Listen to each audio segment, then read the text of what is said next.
Welcome to Archive Whispers, a place to fall asleep. Settle in, lower the lights, and let the archive open. Tonight, the place we are going to settle into is a small town on a Greek island, somewhere in the wide Aegean. A very long time ago, in the calm centuries the historians would later call classical. It is not a famous town, and it has no need to be. It sits where the land meets the water, a slope of pale stone houses gathered above a sheltered bay, and we have come to it only to watch the early part of one ordinary morning, slowly and without any hurry at all. We are not going to follow any great person through this morning, and we are not going to witness any battle or any vote in the assembly or any of the events that found their way into the chronicles. Those mornings have been told many times. This one has not, because nothing in it was ever thought worth recording, and that quiet ordinariness is exactly the thing we have come for. The long, unremarkable hours in which most of ancient life was actually lived. I should say, before we begin, that almost everything we will notice here has been gathered patiently by historians and archaeologists, people who spent careers reconstructing the shape of an ordinary day from broken pottery, from the foundations of houses, from the marks left by olive presses and looms and the slow business of the sea. Scholars such as Robin Osborne and Lynn Foxhall taught us to read the countryside and the household, and so what feels like invention is mostly careful, gentle inference. What we will do instead of telling a story is imagine a single house and a single shore, and let the morning come to them at its own unhurried pace. We will hear the sea move against the stones below the town, and watch the light climb very slowly up the walls, and follow a few quiet people through the small tasks that filled the first hours, the drawing of water, the lighting of a hearth, the carrying of fish up from the boats. If you would like to, this is a good moment to make the room a little darker, and to let your body grow heavy and still. There is nothing in what follows that you need to hold on to, and no thread you will be sorry to lose if you drift away somewhere in the middle of it. The morning will go on softly whether you are awake to it or not. And either way, you are exactly where you are meant to be. So let us go down then toward the water, while the town is still mostly asleep and the air is still cool with the leftover night. The lamps in a few kitchens have only just been lit, and the boats are only just beginning to stir at their moorings, and the whole long day is still ahead, unspent, with all its slow and ordinary light. We will begin at the Harbour, where the morning, on an island, has always begun. Before the sun has lifted itself above the rim of the sea, the sheltered bay lies very still, and the water holds the color of pale slate touched with the first faint amber of the coming day, so quiet that the smallest movement of an oar would seem an intrusion upon its rest. The stone of the old quay is cool and worn smooth by years of bare feet and salt, and the air carries the soft mingled scent of brine and tar, while somewhere out beyond the harbor mouth, the long swell breathes in and out, slow and patient against the sleeping shore. Along the inner edge of the harbor, the fishing boats are drawn up close together, their dark hulls of pitched timber rocking only a little where the gentle water laps against them, and the worn ropes that hold them lie coiled upon the stones in loose, soft loops that no one has yet disturbed. A thin gray light gathers slowly over the masts and the folded linen sails, and the wood smells of brine and old pitch, warm and faintly sweet, while the boats wait without impatience for the hands that will soon untie them and ease them out toward the open water. Here and there upon the quay the nets lie spread and drying, dark woven fiber dressed with the silver scales of yesterday's labor, and the small floats of cork and wood are strung along them like beads, pale and rounded and worn soft by the constant sea. The smell of the nets is the smell of the deep water itself, weed and salt and the faint memory of fish, and the cool morning air moves through them without hurry, lifting nothing, stirring nothing, only resting upon the long damp lines of fiber that have been mended and remended through more seasons than anyone troubles to count. The first boat to leave does so without ceremony, its single pair of oars dipping into the smooth water with a slow and even rhythm that seems less an act of work than a kind of breathing. each stroke followed by a soft trickle of returning drops, and then a quiet pause before the next. The dark blades rise and fall, and the wake spreads behind in two long lines of dim silver that fade almost as quickly as they form. And the man at the oars is seen only from behind, a still bent shape against the paling sea, moving outward toward the place where the light is just beginning. As the boat grows small upon the water, the sun lifts a hand's breadth higher behind the eastern haze, and the color of the sea begins to change, very gradually, from gray to the soft, warm gray of ash, and then to a low ochre that lies along the surface like a film of thin oil. There is no glare in it, only a gentle warming of the light, a slow climbing of brightness that touches the tops of the small swells and leaves the troughs in deep indigo shadow, and the whole bay seems to hold its breath as it passes by patient degrees out of the night and into the quiet beginning of the day. Upon the worn stones of the quay, a boy sits cross-legged with a net across his knees, mending a small tear in its mesh with a length of fiber and a smooth bone needle, his hands moving slowly and surely through the familiar work. He does not hurry, for there is nothing in the morning to hurry toward, and the loose knots gather one by one beneath his fingers, while the net hangs warm and damp across his legs, and the cool air rests upon his bowed shoulders, and the soft sound of the sea fills the space where words might otherwise be. Further along the harbour, a merchant galley lies at anchor in the deeper water, its broad hull dark and heavy against the paling sky, its long oars shipped and resting, its mast bare of sail in the windless air. In the hold and along the deck the great clay amphorae are stowed in close rows, their rounded shoulders pale with dried salt, holding within them the oil and the wine that will be carried on to other shores, and the ship sits low and patient upon the still water, asking nothing of the morning but to wait until the light is full and the tide is kind. The gulls come slowly into the morning, drifting in low, loose circles above the harbour, with their wings held still, riding the soft air that rises from the warming water, and now and then one of them settles upon a mooring post or the gunwale of an empty boat and folds itself down into patient stillness. Their calls are few and far between, thin and unhurried, scattered across the wide quiet of the bay, and they do not quarrel over anything yet, for the boats have only just gone out and the first catch is still somewhere beneath the slow gray swell. And so they wait, as everything here waits, with the long ease of habit. Where the quay meets the land, a few coils of heavy rope lie stacked beside lengths of pale weathered timber, the wood split and silvered by long exposure to sun and salt, the rope thick and rough and smelling of tar where it has been dressed against the wet. The morning light moves across them with a gentle indifference, touching the grain of the timber and the twisted strands of the fiber, finding the soft amber in the dry wood and leaving the hollows in cool indigo shadow, and the whole still arrangement of rope and beam and worn stone seems to belong to the harbour as surely as the water itself. Out upon the water the first boat has slowed and lies almost still, its oars resting across the gunwales, while the fisherman leans over the side to draw up a net he set in the dark before the light. The work is slow and careful, the wet fibre rising hand over hand in a steady measured rhythm, water streaming back into the sea in soft silver threads, and the boat tips and settles, with the gentle drawing of the load, and there is no sound but the trickle of the water and the long breathing of the swell against the distant shore. The first small catch comes up in the net and is laid into the waiting baskets of woven reed, a modest gathering of sardines and mullet that gleam with a soft pewter light, their wet sides catching the low amber of the climbing sun.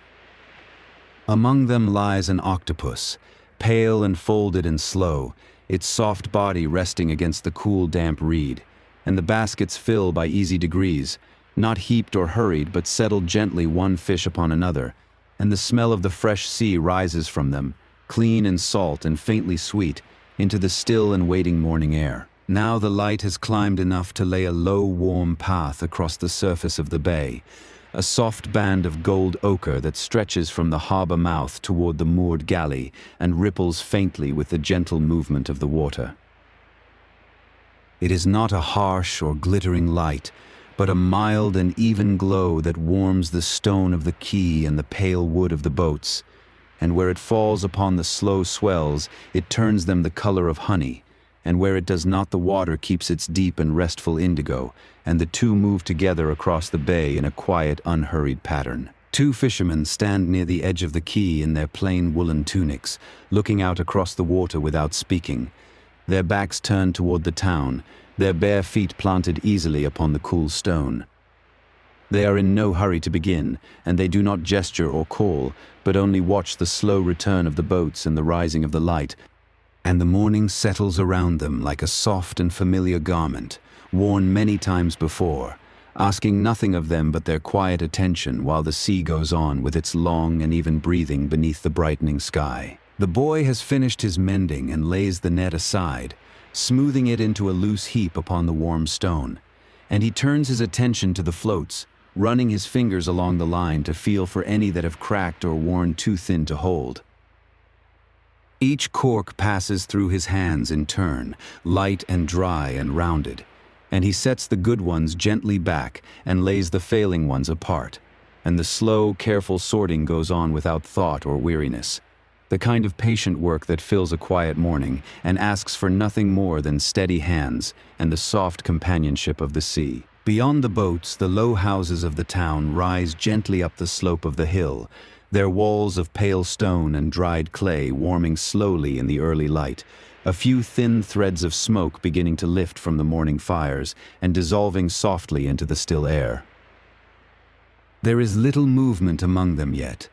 only the quiet stirring of a town that wakes by long habit and in no great hurry, and the soft gray and amber of the walls answers the soft gray and amber of the water below, so that the harbor and the town seem two halves of a single slow and breathing thing. The returning boat draws near the quay at last, slowing as it comes, its oars lifted and laid in, gliding the final stretch upon its own gentle momentum until the worn wood nudges softly against the stone.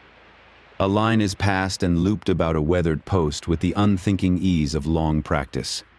and the boat settles to rest against the harbor wall, rocking a little and then growing still, and the baskets of the morning's small catch are lifted out and set upon the cool stone, gleaming faintly in the low light, while the water laps and murmurs in the narrow space between the hull and the quay. The gulls, sensing the small catch upon the stone, drift nearer now, settling upon the posts and the empty gunwales and the higher ledges of the quay, watching the baskets with their patient, unblinking calm, lifting and resettling their gray wings without haste.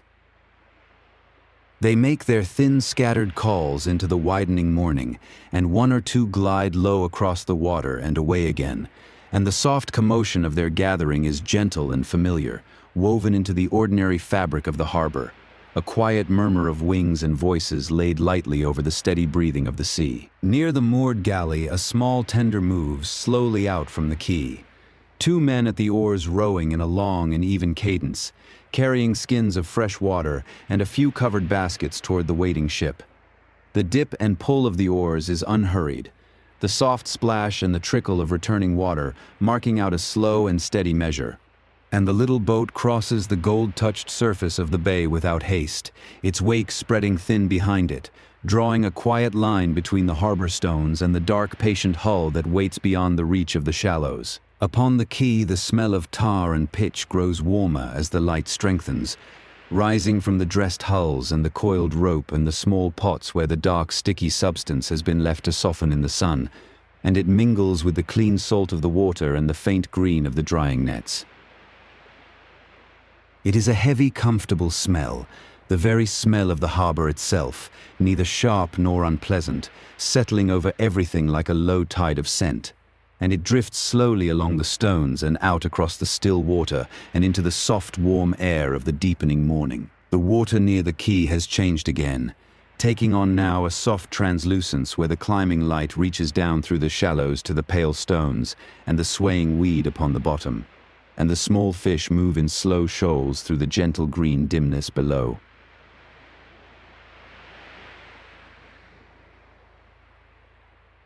Above them, the surface lies smooth and faintly gold,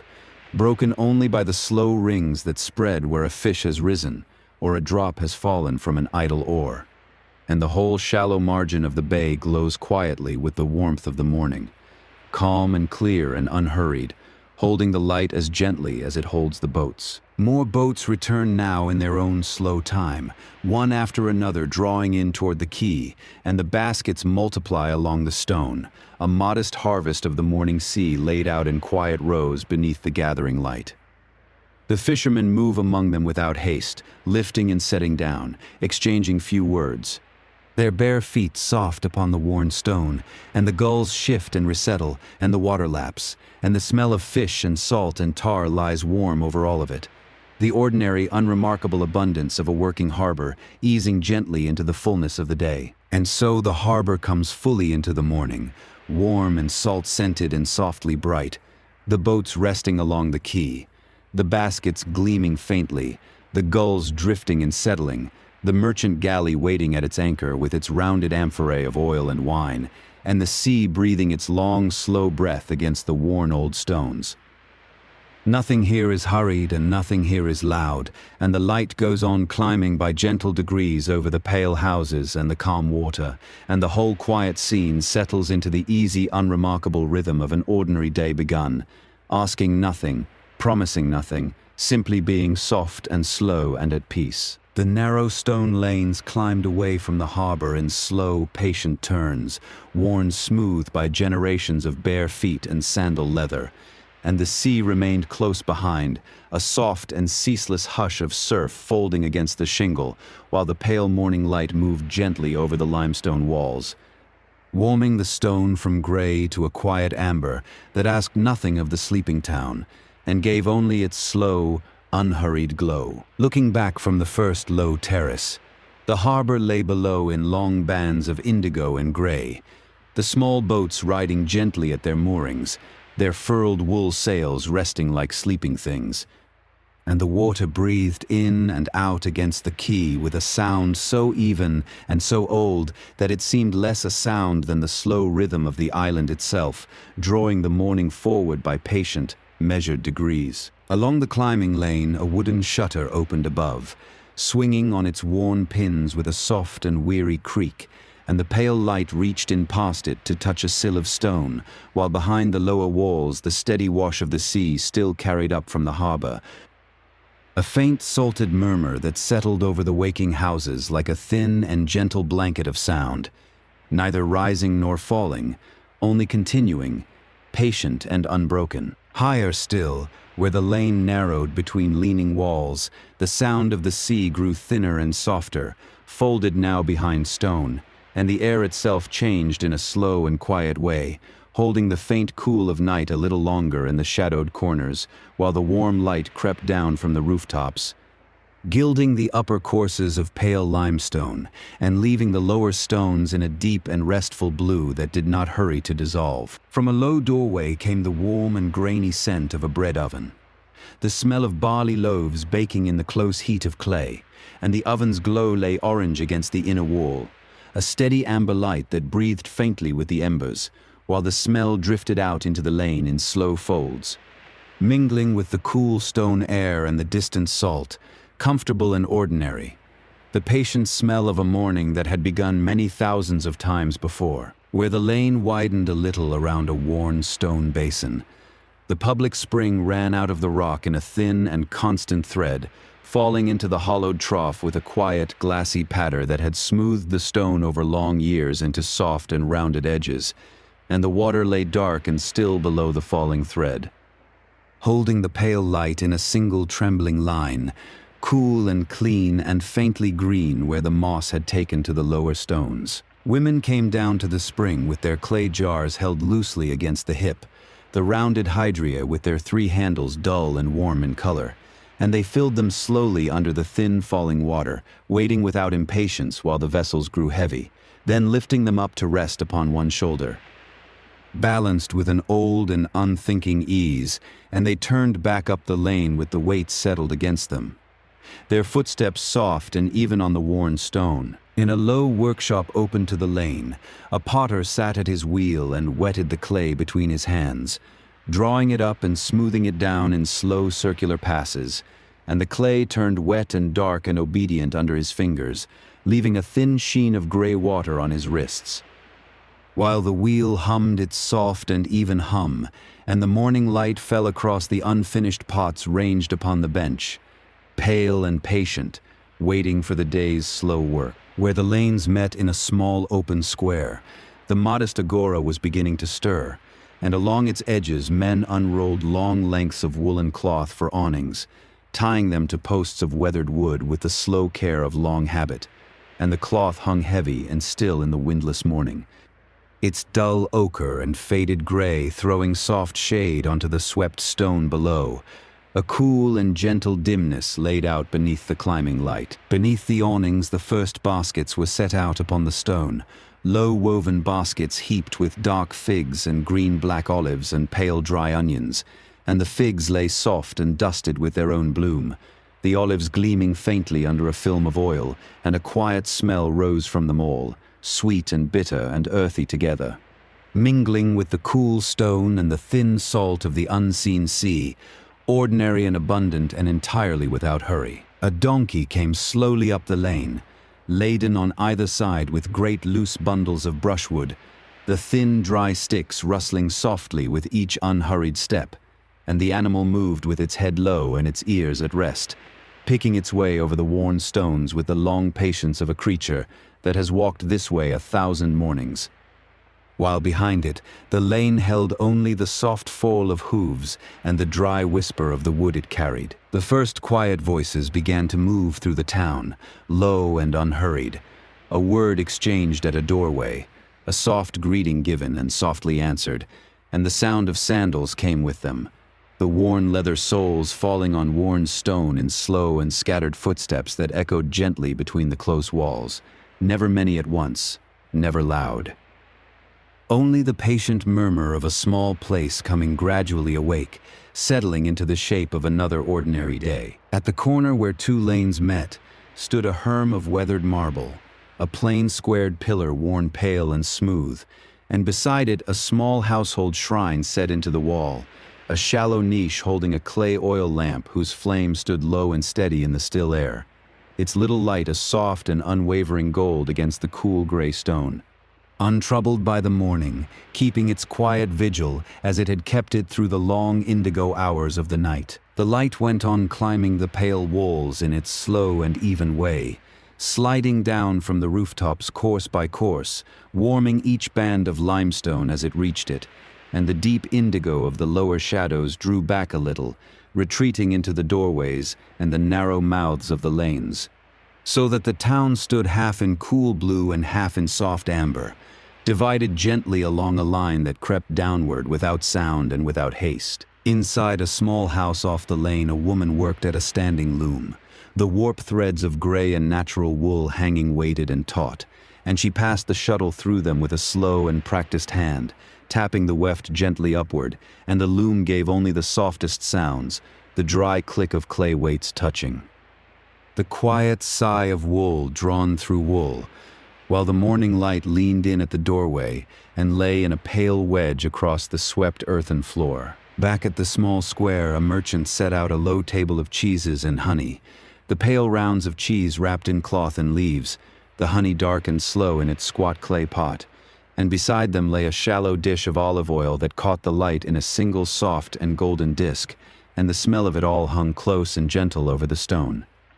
Milk and sweetness, and the green weight of the oil, layered quietly under the salt that came drifting up from the harbor below. A few clay amphorae stood leaning in a shaded doorway, tall and round-bellied and sealed, their pale terracotta dusted gray, holding wine and oil against the heat of the coming day.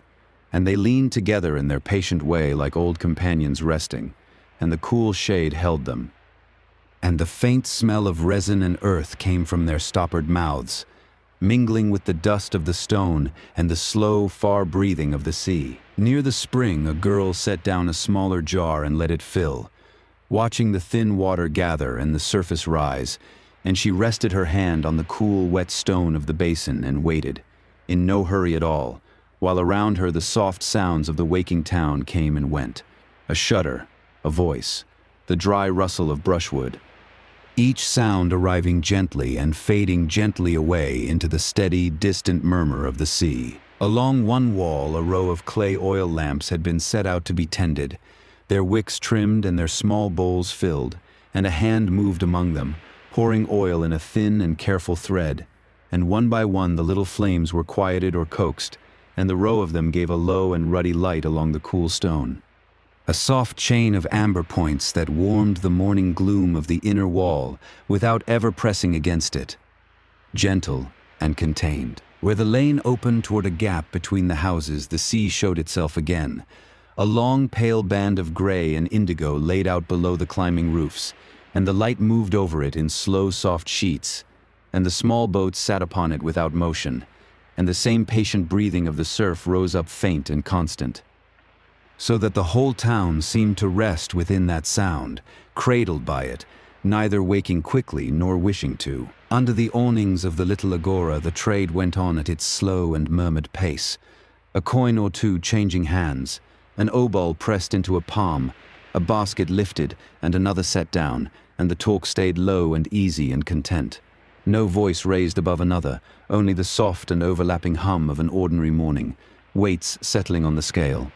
Cloth shifting overhead, sandals turning quietly upon the stone. And so the town had wakened, gently and without alarm, into the warm and patient light of the morning, the lanes now soft with footsteps, the spring still running, the oven still warm, the awnings spread and the baskets full, and over it all the sea kept up its slow, unending breath, and the pale walls held the amber light. And nothing in the whole quiet place asked anything of the day, except that it pass, as all the mornings before it had passed, slowly and kindly and without end of hurry. The little courtyard house sat quietly behind its plain stone wall, holding the morning the way a cupped hand holds water, and within its plastered rooms the air was cool and still and faintly scented with old smoke, with the dry sweetness of stored grain, and with the patient earthiness of clay. While pale gray light leaned in slowly through the open court and settled,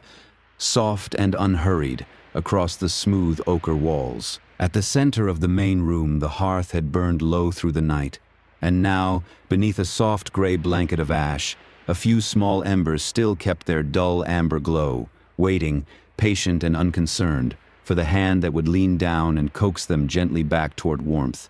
toward the small, steady flame that would feed the household through the slow opening hours of the day. A thin ribbon of smoke rose from the freshly stirred coals, climbing slow and gray and almost weightless toward the small opening in the roof, where it thinned and frayed and at last gave itself up to the morning air. And the room held that mild and familiar scent of wood smoke, comfortable and old, woven into the very plaster of the walls by countless quiet mornings just like this one. Beside the hearth lay the small kitchen, hardly a room at all, only a quiet corner kept for the work of feeding the house, where rough clay pots stood in their accustomed places, where a worn wooden board waited for the morning bread, and where the cool, faint smell of olive oil, of barley flour, and of stored onions hung gently in the dim and unhurried air. On the wooden board lay the morning's loaf, a plain round of barley bread, its crust dark and dry and faintly cracked, broken now into rough pieces that gave off the dense and grounding smell of grain. And beside it sat a small dish of olives, dark and glistening, and a little watered wine in a clay cup, the whole modest meal arranged without fuss, as it had been on 1,000 mornings before. There were figs as well, a few of them, soft and dark and heavy with their own quiet sweetness, set upon a shallow clay plate beside a small wedge of pale cheese, and the whole arrangement asked for nothing and promised nothing. Only the plain and steadying nourishment of a household that woke each day to the same gentle ritual of bread and oil and the patient flavors of the island. Against the inner wall of the house stood the loom, tall and upright and quietly imposing, its wooden frame worn smooth by years of patient hands, and from its high beam the warp threads fell in long and orderly lines, weighted at their ends by small rows of fired clay loom weights that hung still in the dim morning light, waiting for the slow and steady work that the day would bring. Near the loom waited the wool itself, gathered in soft, pale heaps, raw and faintly oily, and carrying the warm animal scent of the flock. And the slow morning labor of turning that tangled fleece into thread and cloth would begin, as it always did, with the quiet and unhurried work of carding. The gentle teasing apart of the fibers until they lay smooth and willing and ready to be drawn. Then came the spinning, slow and rhythmic and almost meditative. The carded wool wound loosely about the distaff held in the crook of one arm, while the spindle turned and dropped and turned again, twisting the soft fibers into a long and even thread that lengthened by patient degrees, gathering upon the whorl in a steady weight. The whole quiet motion repeating itself without hurry through the long and gentle morning. At the loom the weaving went forward thread by patient thread.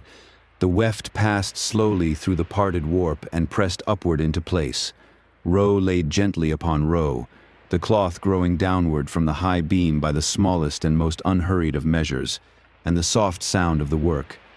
The faint knock of the weights and the quiet sigh of the wool settled into the room like a slow and steady heartbeat. Off the main room, behind a low doorway, lay the storeroom, cool and dim and very quiet, the air there heavier and more settled, holding the deep blended scent of oil and grain and wine, and along its earthen floor the great clay amphorae stood in patient rows, their rounded bellies leaning against the wall, full and silent and faithful, keeping the household's plain wealth against the slow turning of the seasons. One tall amphora held the olive oil, thick and golden and slow, drawn off in small careful measures through the year, and another kept the barley grain, dry and faintly rustling when the hand dipped in, and a third held wine, dark and resinous, to be watered and shared at the simple meals.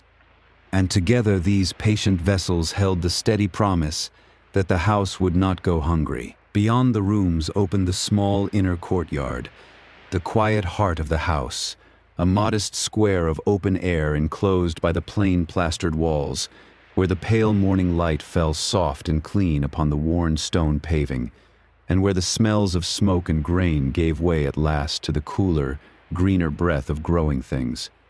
of damp earth and herbs, and the faint salt of the distant sea. In one corner of the courtyard grew a single fig tree, old and low and gently gnarled, its broad leaves holding the morning's coolness in their cupped green hands, casting soft and shifting shadows upon the pale wall behind. And beneath it, the air was a little dimmer and a little stiller.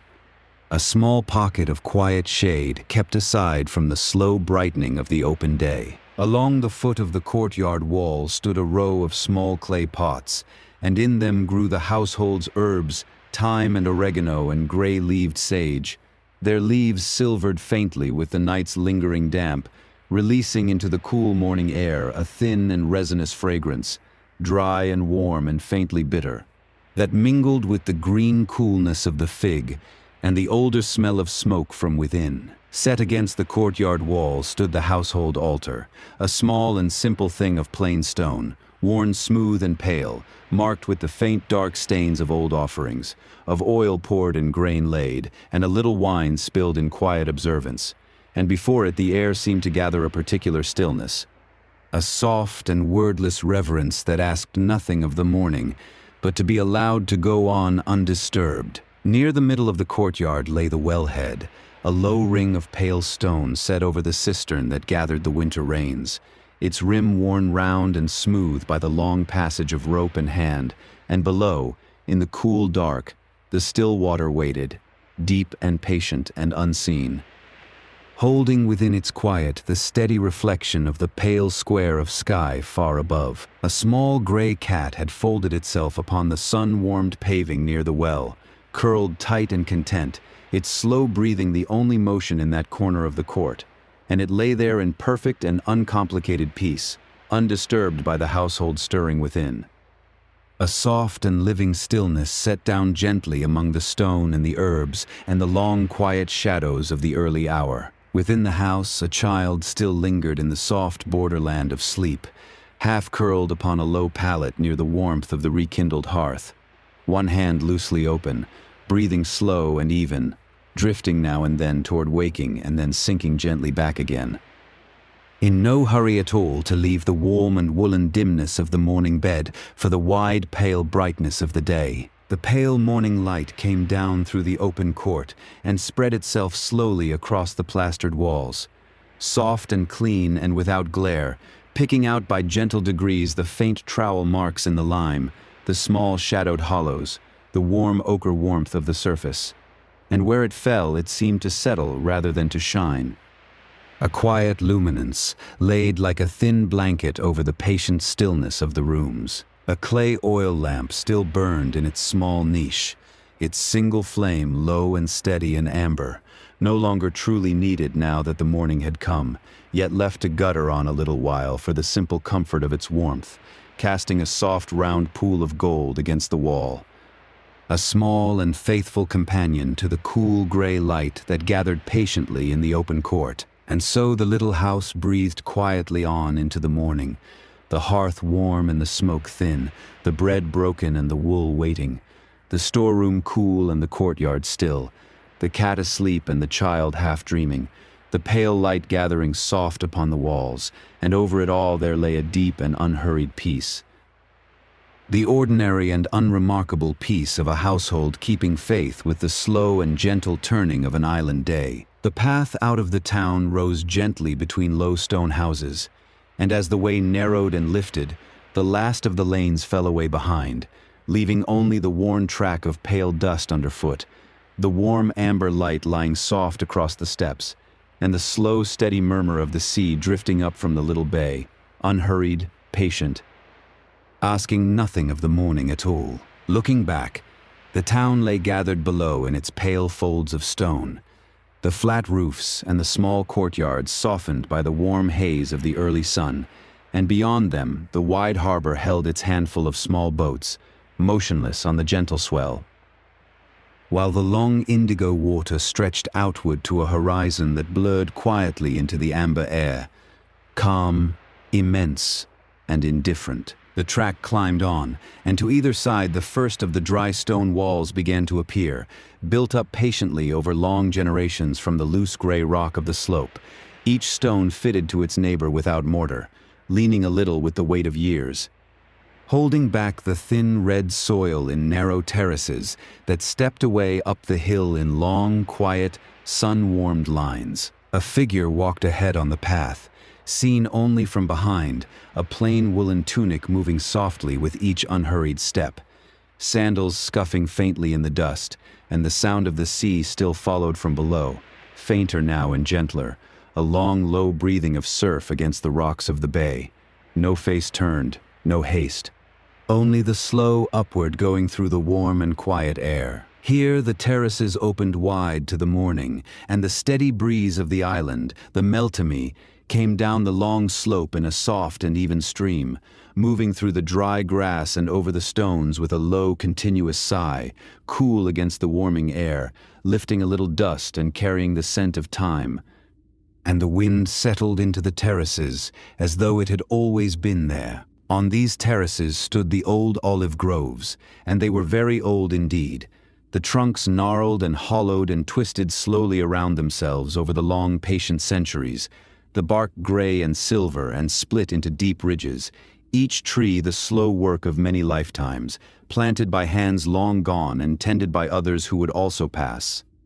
While the breeze moved steadily among their leaves, the silver-gray leaves caught the morning breeze and turned, showing their paler undersides in a slow, shimmering ripple that ran across the whole grove, and then settled and ran again, soft and endless, while the warm air carried the dry green scent of the olives and a fine pollen drifted suspended in the light. And the long, continuous sound of the wind passed through the branches like a quiet, held breath. Between the groves the slopes were given over to the vines, low and twisted on their dry props, their broad leaves lifting at the edges in the steady current of air. The small, hard clusters of grapes still green and patient on the stems, and the thin gray soil between the rows lay warm and crumbling underfoot, threaded with dry stalks of barley grass that the wind combed gently this way and then back again. A few goats moved slowly across the higher terraces, gray and dun against the gray stones, cropping at the dry grass and the low bushes, and from somewhere among them came the soft, uneven sound of their bells, a thin and gentle clinking that the wind lifted and carried, and then let fall, mingling with the long sigh of the breeze over the ridge, until the two sounds were almost one. Underfoot the ground was dry and warm and fragrant, crusted with low cushions of thyme that released their sharp, clean scent at the lightest pressure, woven through with brittle stalks of dry grass and small pale flowers gone to seed, and the steady wind moved across all of it in one long, unhurried pass, bending the seed heads, lifting the fine dust, and laying everything down again softly into stillness. As the air warmed, the cicadas began, first one and then many, their dry, continuous song rising from the grass and the olive branches in a steady, shimmering pulse that seemed to come from everywhere and nowhere at once, and the wind ran beneath it like a deeper, slower voice, so that the whole hillside hummed quietly to itself in the gathering warmth of the morning. Higher still, the terraces thinned and gave way to the open ridge, bare and stony, and given wholly to the wind, where the meltemy blew clean and constant across the spine of the hill, pressing the dry grass flat and then releasing it.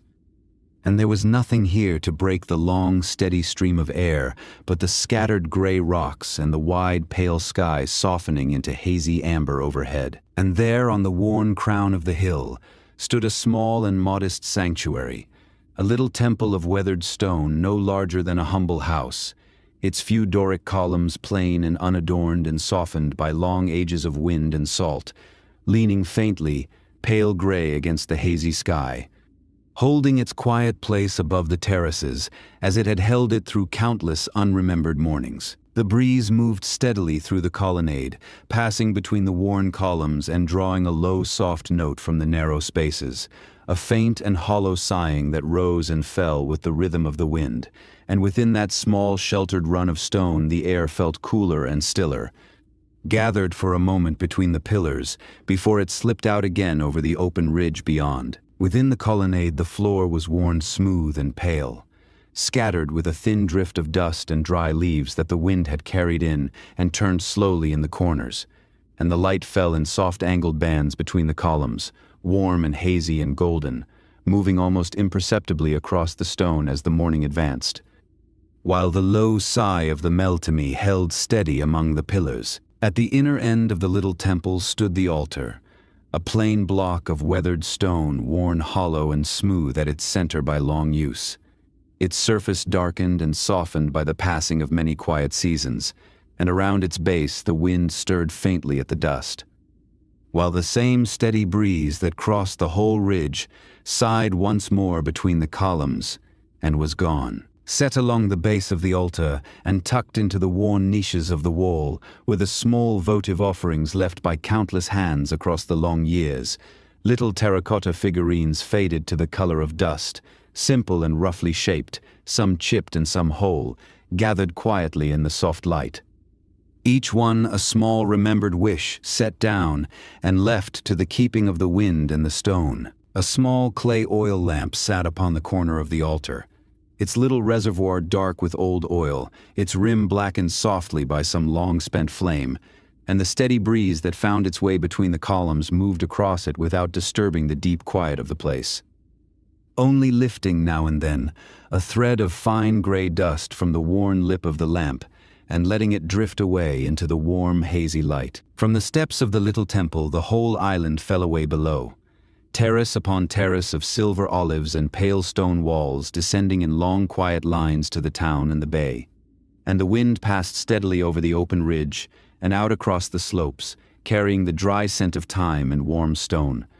holding everything within its slow, continuous breath before drawing away at last toward the sea. Turning back down the hill, the path began its slow descent through the same terraces, and as the way dropped below the bare ridge, the wind softened and fell behind, and the long, low sound of the sea rose again to meet the morning, gentle and unhurried against the rocks of the bay, drawing the eye and the slow steps downward toward the pale town and the wide indigo water. The figure descended ahead once more, seen only from behind, the woolen tunic shifting softly with each downward step, and the terraces passed by slowly on either hand, The dry stone walls warm now in the climbing sun, the olives silver and still. While below the harbour lay quiet upon its gentle swell, and the long indigo sea breathed in and out against the shore with its old patient rhythm. And so the path came down again toward the edge of the town, the stone houses gathering close once more along the warm lanes, the sound of the sea now full and near and even, washing softly and endlessly against the rocks below, while behind and above the quiet hill held its small temple and its steady wind. And the morning settled gently over everything, calm and unhurried and whole. The sun has climbed fully into the sky now, though it does not feel like a height or a brightness so much as a slow warmth that has settled over everything, a soft amber haze that lies upon the pale stone walls and the worn steps and the woven baskets left in the doorways, and the town, which woke so gently a little while ago, has eased into the long, unhurried rhythm of the morning, neither rising nor resting, only continuing softly, the way the sea continues, the way the light continues, without any need to hurry toward anything at all. Inside one of the low houses, set back from the bright doorway in a quiet corner where the warmth has not yet reached, a small oil lamp that had burned all through the early hours still flickers faintly upon its terracotta dish, its little flame grown thin and pale and almost colorless now that the daylight has come. Leaning this way and that in the slow indoor air, guttering low, drawing down toward the last shallow film of oil, content to be forgotten, content to fade unhurried into the warmth of the room. A hand we do not see, an unhurried hand, reaches across the quiet and pinches the small flame gently between two fingers, and the lamp goes out with the faintest breath of smoke that curls upward in a thin gray thread and unwinds slowly into the warm air of the room. And where the little flame had been there is now only the soft amber daylight resting on the clay, and the room is no darker for the loss of it, only stiller, only quieter, only a little more at ease. And while the lamp cools upon its dish, the daylight itself goes on with its own slow work upon the wall, that long patient traveling of the warm amber light as it climbs by the smallest of measures up the rough plaster, touching one shallow crack and then another, warming the pale gray to honey where it passes, leaving a cool indigo softness behind it, moving so slowly that the eye can never quite catch it moving, only notice, after a long quiet while, that it has gone a little higher than before. Out beyond the threshold the day lies open and warm and unhurried, and the narrow lanes between the houses are quiet under the soft amber haze, their pale stones holding the gentle heat of the morning, and here and there a length of woolen cloth or pale linen hangs out across a low wall to take the warmth, hardly stirring, and a few baskets of figs sit cooling in a shaded doorway, and nothing asks to be done, and no one hurries, and the town simply rests inside its own slow light. Far above the rooftops, on the slope where the old olive trees stand, the silver leaves are turning slowly in the breeze, showing their soft gray undersides and then their darker faces, and then their soft gray undersides again. A slow shimmering that runs through the whole grove without any sound that reaches us. Only the suggestion of movement. Only the gentle turning over and over of countless small leaves in the warm air, patient and unhurried, doing nothing but turning in the light the way they have turned through every quiet morning before this one. And the breeze that turns the olive leaves so far above comes down at last across the rooftops and along the lanes and over the low walls until it reaches the shore again, and we drift down with it, gently, down the worn steps and the sloping ways, back toward the water that has been waiting all this while at the edge of the town. Glittering softly under the amber haze, breathing in and breathing out against the pale stones the way it always has. At the foot of the steps, the small wooden boats are rocking gently at their moorings, tied with worn woven rope to the old stone bollards, lifting and settling in the slow swell of the harbor, their pale timbers warm with the amber light and dark with the cool water at the line where the two meet. And the ropes creak softly now and again, a low and patient sound, as the boats lean toward the shore and then away, toward the shore and then away, in no hurry to go anywhere at all. And below the boats against the pale stones of the quay, a single small wave gathers itself out of the wide breathing of the sea, and folds over and lays itself down upon the stone with a soft hushing sound, and draws back, and gathers again, and folds again, and lays itself down again, over and over, unhurried and unchanging. The same gentle folding it has made since long before the town was here, and will go on making long after, asking nothing, leaving nothing, only the slow wet shine on the stone that fades and returns. The warmth lies over the harbour like a soft amber cloth laid down across the water, and the stone and the slow boats together, and the light that climbed the wall inside the quiet room is the same light that rests now upon the timbers of the boats, and the worn rope, and the pale lip of the quay. The same warm, unhurried light moving so slowly over everything that it seems not to move at all, only to deepen, only to settle, only to grow a little gentler as the long calm of the morning goes on and on. A length of woven rope lies coiled upon the warm stone of the quay, its rough fibers pale and soft with long use and salt and sun, holding the heat of the morning in every patient turn of its winding, and a thin ribbon of warm light lies across it, and the wave folds and draws back beyond it, folds and draws back, and the rope does not stir, only rests there in its slow coil, warm and worn and unhurried, as content to lie still as everything else along this quiet shore. High overhead the olive leaves are turning still, silver and gray and silver again, and far below them the boats are leaning toward the shore and away, and lower still the small wave is folding over upon the pale stone and drawing back, and the warm light moves by the smallest measure up the wall in the quiet room where the lamp has gone cool. And all of these slow, gentle things go on at once, each in its own unhurried time, each turning and folding and rising softly without any need of us to watch. And the sound of the wave folding against the stone, that soft and patient hushing, comes and goes and comes again, slower now, or seeming slower, the way all sounds grow soft and far when the warmth has settled over a place, and the morning has gone long, and there is nothing in it that asks to be listened to. Only the gentle rising and the gentle falling, only the breath of the sea against the pale shore, going on and going on and going on. The warm amber haze lies over the water, and the boats rock slowly at their ropes, and the wave folds and draws back against the pale stone, and far above the silver leaves turn, and the light rests upon it all and grows no brighter, only softer, only warmer, only kinder. And the long calm of the morning settles deeper and deeper into the town and into the shore and into the slow, wide breathing of the sea. A single wave folds against the pale stones and draws back, and the warm light rests upon the water, and the boats lean softly toward the shore and away, and a single wave folds against the pale stones again and draws back again, and the silver leaves turn far above, and the morning is in no hurry, and we are in no hurry. And the warmth lies soft and amber over everything, and a single wave folds against the pale stones once more. The light is warm, and the water is slow, and the stone is pale and soft beneath the haze, and the wave folds, and draws back, and folds, and draws back, and the boats rock, and the leaves turn, and the warmth settles deeper, softer, gentler still, and there is nothing more to do, and nothing more to know.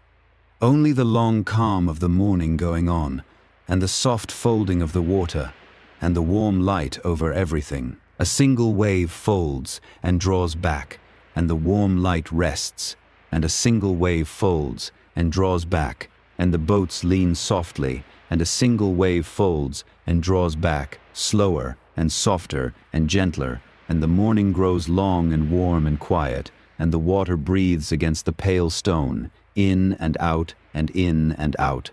and the warmth lies over all of it and over us, soft and amber and still, and the wave folds against the pale stone and draws back, and the warm light lies soft over the water, and the boats rock slowly at their moorings, and far above the silver leaves turn in the breeze, and the morning goes on, unhurried, warm and quiet, without us now, the water breathing softly against the shore, in and out, and in and out,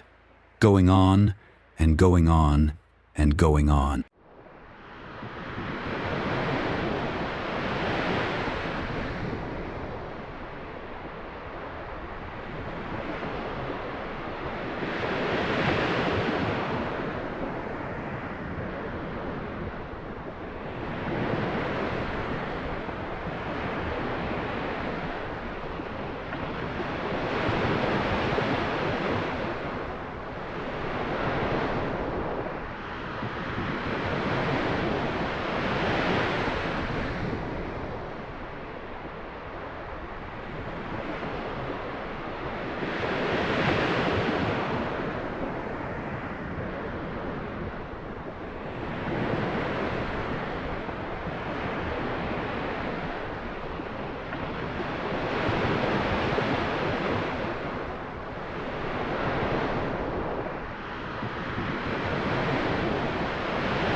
You've reached the end of tonight's archive.